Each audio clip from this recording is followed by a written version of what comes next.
ये कहानी एक ऐसे गरीब बच्चे की है जिसने अपने बचपन में ही सोच लिया था कि वो बहुत अमीर आदमी बनेगा, पर उसे रास्ता दिखाने वाला कोई नहीं है। उसे अपनी मंजिल तक खुद ही पहुंचना होगा। Bollywood silver screen presenting rising high. कहानी की शुरुआत में हमें विक्टर को दिखाया जाता है जो अपने मॉम डैड के साथ गरीबी की जिंदगी जीता है। हालात तब और भी बद से बदतर हो जाते हैं जब विक्टर के डैड की जॉब छूट जाती है। उसके बाद उसकी मॉम भी एक अमीर आदमी के लिए इन दोनों को छोड़कर चली जाती है।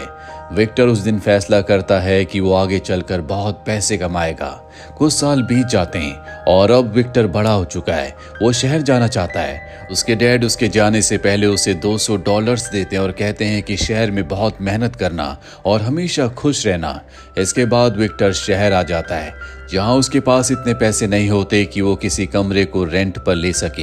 हालांकि वो एक कमरा देखता भी है, लेकिन उसका रेंट $1200 होता है, इसीलिए रात उसे फुटपाथ पर गुजारनी पड़ती है। अगले दिन वो एक कंस्ट्रक्शन साइट पर जाता है जहां पर एक मजदूर के तौर पर काम करता है।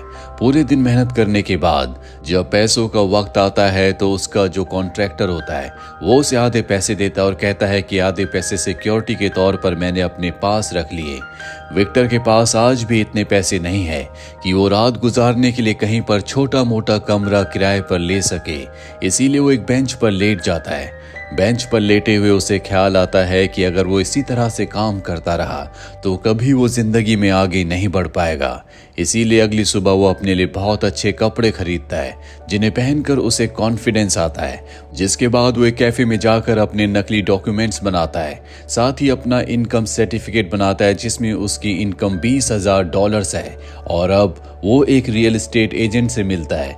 रियल एस्टेट एजेंट उसके कपड़े देखकर समझ जाती है कि ये बहुत ज्यादा प्रीमियम नहीं है, इसीलिए वो बहुत ज्यादा उसे एंटरटेन नहीं कर रही होती। पर जब वो अपना इनकम सर्टिफिकेट दिखाता है जिसमें $20,000 उसकी इनकम है तो वो उससे बहुत इम्प्रेस हो जाती है। जिसके बाद वो उसे प्रीमियम अपार्टमेंट किराए पर देने के लिए तैयार हो जाती है जिसका मंथली रेंट $3400 है और अब हर महीने $3400 रेंट चुकाना होगा। इसीलिए वो उसी कंस्ट्रक्शन साइट पर जाता है जहां पर उसने एक दिन पहले काम किया था। वहां पर जितने भी वर्कर्स होते हैं वो उन सबको इकट्ठा करता है और कहता है कि मुझे पता है कि तुम एक रात रुकने के लिए $38 चुकाते हो, पर मेरे पास एक प्रीमियम अपार्टमेंट है जिसमें हर तरह की फैसिलिटीज है और उस जगह पर रहने के लिए तुम्हें मात्र एक दिन के $40 देने होंगे और ना ही तुम्हें अपना इनकम सर्टिफिकेट दिखाना होगा। बहुत सारे वर्कर्स उसके साथ चलने के लिए तैयार हो जाते हैं और जब वो उस अपार्टमेंट को देखते हैं तो बहुत खुश हो जाते हैं। यहाँ पर विक्टर हिसाब लगाता है कि सारे खर्चे निकालने के बाद भी उसे महीने के $6000 बच रहे होते हैं, इसीलिए वो इसी तरह के 10 और अपार्टमेंट्स को किराए पर ले लेता है और देखते देखते उसके पास बहुत सारे पैसे जमा हो जाते हैं। और एक रात को उसे पता चलता है कि जो अपार्टमेंट उसने रेंट पर लिया था वहां पर रहने वाले लोग आपस में बहुत बुरी तरह से लड़ रहे हैं। उन्होंने अपार्टमेंट की हालत खराब कर दी होती है। विक्टर जब वहां पर जाता है तो उसे अपनी आंखों पर विश्वास नहीं होता। इनके आपस की लड़ाई की वजह से नेबर्स ने पुलिस को कॉल कर दिया होता है। साथ ही वो एजेंट भी आ जाती है जिसने विक्टर को रेंट पर दिया था।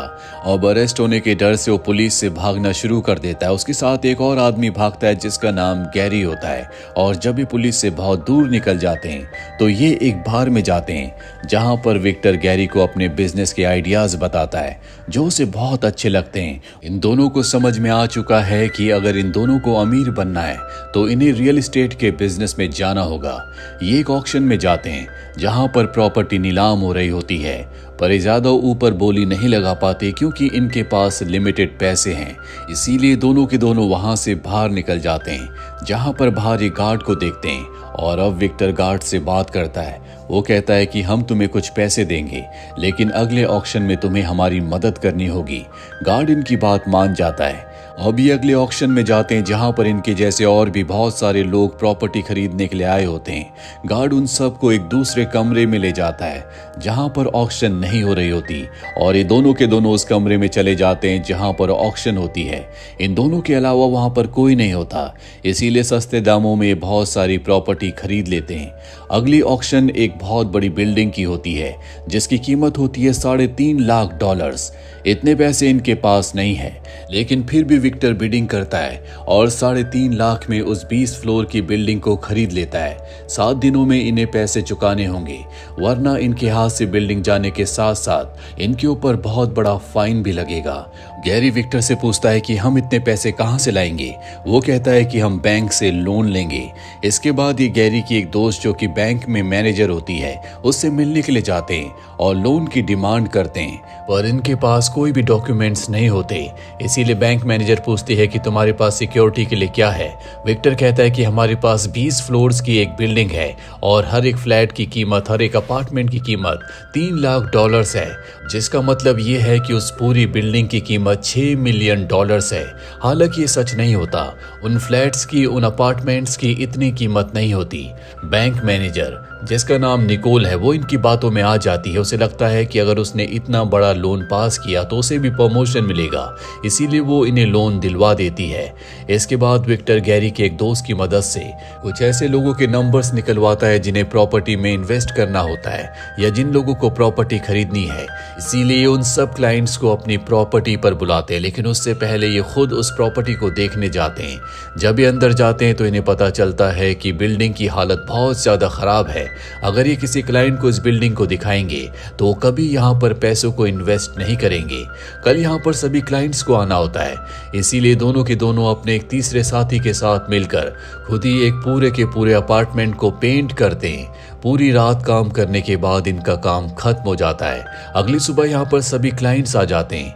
ये बहुत जोश के साथ अपने फ्लैट को, अपने अपार्टमेंट बिल्डिंग को उन लोगों के सामने प्रेजेंट करते हैं। सब लोगों को इनका उत्साह देखकर इन पर विश्वास हो जाता है, इसीलिए सब के सब डॉक्यूमेंट्स पर साइन कर देते हैं। यहाँ पर एक बूढ़ा आदमी भी होता है जो कहता है कि मैं इस अपार्टमेंट को खरीदने के लिए अपनी जिंदगी भर की कमाई लगा रहा हूँ। मैं अपने ग्रैंडसन को एक गिफ्ट देना चाहता हूँ। विक्टर कहता है कि आप चिंता मत करो, हम आपके साथ कोई भी स्कैम नहीं करेंगे। इनके सभी अपार्टमेंट्स बिक जाते हैं। इस तरह से बहुत अच्छा पैसा कमाते हैं। साथ ही जो लोन इन्होंने बैंक से लिया था उस लोन को भी ये चुका देते हैं, जिससे निकोल को भी प्रमोशन मिल जाता है। हालांकि विक्टर को और गैरी को पता है कि इन्होंने लोगों के साथ धोखा किया है, जिसके लिए इनके दिल में शुरू में गिल्ट भी आता है, पर पैसों की चकाचौंध में विक्टर सब कुछ भूल जाता है। साथ ही अब वो निकोल को डेट भी करता है, जिसके बाद ये दोनों के दोनों शादी कर लेते हैं। पर अब भी विक्टर की भूख नहीं मिटी, उसे बहुत अमीर बनना है। इसीलिए वो अपनी एक कंपनी शुरू करता है जो कि रियल एस्टेट की कंपनी है। इसके लिए वो एक बार फिर से निकोल की मदद से बैंक से लोन लेता है और अब वो एक बिलियनियर बन चुका है, जो कि उसका बचपन का सपना है। जैसा उसने सोचा था वैसा उसने कर दिया। अपने लिए रहने के लिए बहुत बड़ा घर खरीदता है, अपने पिता को एक लग्जूरियस गाड़ी देता है और इसके बाद वो एक बहुत महंगा नेकलेस लेकर अपनी मॉम के पास जाता है। उन्हें नीचा दिखाना चाहता है। वो कहता है कि आपने मुझे और मेरे डैड को पैसों के लिए छोड़ दिया था। उसकी मॉम ये सुनकर हैरान हो जाती है। वो कहती है कि तुम्हें शायद कोई गलतफहमी हुई है, मैंने कभी तुम्हें और तुम्हारे डैड को पैसों के लिए नहीं छोड़ा, बल्कि इस इंसान से जिससे मैंने शादी की, मुझे उससे सच में प्यार हो गया था। वो उसके नेकलेस को भी एक्सेप्ट नहीं करती।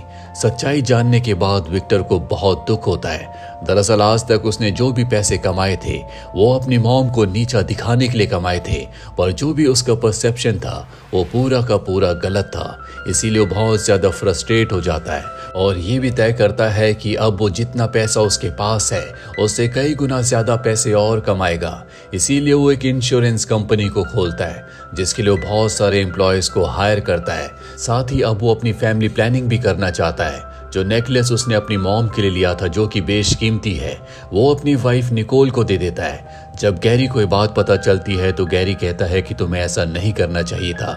निकोल मेरी बचपन की दोस्त है, वो मनी माइंडेड है, पैसा ही उसके लिए सब कुछ है, और वो गैरी की बात नहीं मानता। वो निकोल से सच्चा प्यार करता है। कुछ साल इसी तरह से बीत जाते हैं।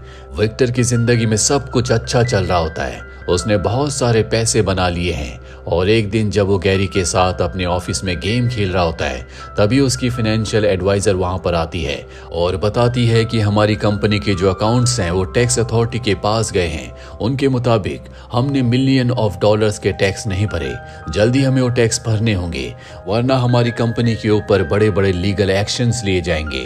ये बात सुनकर विक्टर और गैरी दोनों के दोनों परेशान हो जाते हैं। दरअसल विक्टर ने जितने भी पैसे कमाए थे वो सब पैसे उसने घर खरीदने में और महंगी महंगी गाड़ियां खरीदने में लगा दिए थे। इसीलिए भागकर वो अपने घर जाता है, जहां पर उसकी वाइफ निकोल उसके बच्चे के साथ होती है। वो निकोल से कहता है कि जो नेकलेस मैंने तुम्हें दिया था वो कहाँ पर है। निकोल उसकी बात का कोई जवाब नहीं देती। दरअसल वो नेकलेस अब घर पर नहीं है और ना ही निकोल उसे बताती है कि वो नेकलेस कहाँ पर है। यहाँ पर उसे गैरी की बात याद आती है, इसीलिए वो गैरी के पास जाता और उससे पैसों की डिमांड करता है। गैरी कहता है कि तुम मेरी सारी सेविंग्स को टैक्स में भरना चाहते हो। विक्टर कहता है कि नहीं, मैं टैक्स में नहीं भरना चाहता, बल्कि मैं उन पैसों से और भी प्रॉपर्टी खरीदना चाहता हूँ। मैं अपने काम को बढ़ाना चाहता हूँ। और अब ये ऐसे ही करते हैं, ये अपनी कंपनी की, अपनी प्रॉपर्टी की एड को टीवी पर भी रन करते हैं, साथ ही अलग अलग शहरों में और भी प्रॉपर्टीज को खरीद लेते हैं। इन्होंने अपना सारा पैसा बिजनेस में लगा दिया है। इनके पास एक भी पैसा नहीं बचता और इन दोनों को पूरा विश्वास है कि इनके नए प्रोजेक्ट से इन्हें बहुत फायदा होगा। वहीं निकोल को पता चल जाता है कि विक्टर ने उसे चीट किया है, इसीलिए अपने बच्चे को लेकर वो घर छोड़कर चली जाती है और कोर्ट में डिवोर्स के लिए फाइल कर देती है। और अब क्योंकि विक्टर के साथ निकोल नहीं है, इसीलिए उसे बैंक से लोन भी नहीं मिलता। अपने काम को आगे बढ़ाने के लिए इन्हें पैसे चाहिए। विक्टर के पास बहुत प्रॉपर्टी तो है, लेकिन उसके बिहाव पर भी उसे कोई पैसा नहीं मिल सकता, क्योंकि वो सारी की सारी प्रॉपर्टी निकोल के नाम है। ऐसे ना होने की वजह से इनका काम बहुत ज्यादा डाउन हो जाता है, पर अब भी वो हार नहीं मानना चाहता। वो गैरी से कहता है कि हम खुद का बैंक खोलेंगे, जिसके बाद खुद सेंट्रल बैंक हमें लोन देगा। और अब वो पुराने बैंक के सभी एम्प्लॉयज को अपने नए बैंक में हायर कर लेता है और इन्हें बैंक खोलने के लिए लाइसेंस की परमिशन की जरूरत होगी। इसीलिए एक गवर्नमेंट ऑफिसर के पास जाते हैं जो कि लाइसेंस प्रोवाइड करता है। वो कहता है कि तुम्हारे पास बैंक खोलने की क्वालिफिकेशन नहीं है, पर विक्टर उसे बहुत सारे पैसे रिश्वत के रूप में देता है, जिसके बाद वो इन्हें परमिशन दे देता है। इस तरह से विक्टर अपनी कंपनी को डूबने से बचा लेता है। ये पार्टी करते हैं, पर एक रात को इनके घर पर पुलिस आती है जो विक्टर को अरेस्ट कर लेती है। विक्टर के ऊपर बहुत सारे चार्जेस होते हैं, जैसे टैक्स ना भरना, लोगों को धोखा देना, कम कीमत की प्रॉपर्टीज को लोगों को मैनिपुलेट करके हाई रेट पर बेचना, गवर्नमेंट ऑफिसर्स को रिश्वत देना। और अब विक्टर सलाखों के पीछे है। उसे कुछ समझ नहीं आ रहा होता कि अब वो क्या करेगा। एक दिन उसके डैड का कॉल आता है जो कहते हैं कि मैं तुमसे मिलने के लिए आ रहा हूँ, पर उसके डैड उससे मिलने के लिए नहीं आते। विक्टर कई दिनों तक उनका इंतजार करता रहता है। एक दिन विक्टर की मॉम उससे मिलने के लिए आती है और कहती है कि उस दिन तुम्हारे डैड तुमसे मिलने के लिए आ रहे थे, पर उनका एक्सीडेंट हो गया, जिस वजह से उनकी मृत्यु हो गई। ये बात सुनकर विक्टर टूट जाता है। उसने अपना सब कुछ खो दिया। कुछ साल इसी तरह से बीत जाते हैं। अब विक्टर को रिहा कर दिया जाता है। जब वो जेल से बाहर निकलता है तो वहां पर उसकी एक्स वाइफ निकोल आती है। दरअसल उसे विक्टर से कोई लेना देना नहीं है, पर वो अपनी बेटी को उसके पिता से मिलवाने के लिए लाई होती है। इसके बाद विक्टर एक छोटे से अपार्टमेंट को किराए पर ले लेता है, जहां गैरी उसके लिए एक लेटर भेजता है जिस पर लिखा होता है, मुझे यकीन है कि तुम अब भी एक शेर हो, तुम्हारे अंदर एक शेर का दिल धड़कता है। विक्टर कई घंटों तक लेटे लेटे सोचता रहता है कि गैरी ने ऐसा क्यों लिखा। तभी उसे याद आता है कि एक बार गैरी ने उसे शेर का स्टैचू गिफ्ट किया था, जो अब भी उसके पुराने घर पर है, जिसे गवर्नमेंट ने सील कर दिया है। रात के अंधेरे में वो उस घर के अंदर जाता है, जहां पर उस शेर के स्टैचू को हैमर से तोड़ता है। और जब वो उसे तोड़ता है तो उसके अंदर वही नेकलेस होता है जो उसने कभी अपनी मॉम के लिए खरीदा था और बाद में निकोल को गिफ्ट कर दिया था। इस नेकलेस की कीमत बहुत ज्यादा होती है। ये बेशकीमती नेकलेस है। दरअसल ये निकोल के पास नहीं था, गैरी ने उसे चुरा लिया था और शेर के स्टैचू के अंदर डालकर उसे गिफ्ट कर दिया था। दरअसल गैरी को पता था कि कभी भी अगर विक्टर के ऊपर बुरा वक्त आएगा तो निकोल उसका साथ नहीं देगी। वो मनी माइंडेड है और अब उसके पास वो महंगा वो बेशकीमती नेकलेस है। अगली सुबह में विक्टर को दिखाया जाता है जो उसी नेकलेस को लेकर अपनी जिंदगी के शुरुआती दिनों की तरह चल रहा होता है। तभी वो देखता है कि सामने सड़क पर वही बूढ़ा आदमी है जिसे उसने $3 लाख में वो अपार्टमेंट बेचा था, जो कि उसने अपने ग्रैंड सन के लिए खरीदा था। वो उसे देखकर कुछ पल के लिए सोचता है। तभी उसके पास एक लड़की आती है जो उससे पूछती है कि ऑक्शन कहाँ पर हो रहा है। वो भी उसके साथ चला जाता है। इसका मतलब ये है कि एक बार फिर से वो अपनी पुरानी जिंदगी जिएगा, जिस तरह से पहले उसने कामयाबी हासिल की थी। एक बार फिर से वो उसी तरह से कामयाब बनेगा। अगर वो बूढ़े आदमी की तरफ जाता तो वो इस बात को दर्शाता कि उसने अपनी जिंदगी में जो कुछ अपने पास्ट में किया था उसका उसे पश्चाताप है, पर वो उसकी तरफ नहीं गया बल्कि ऑक्शन के लिए चला गया। इसका मतलब ये है कि जो उसने पहले किया वो एक बार फिर से करने के लिए तैयार है। आपकी इस बारे में क्या राय है, कमेंट बॉक्स में ज़रूर लिखें। उम्मीद करते हैं कि ये कहानी आपको पसंद आई होगी।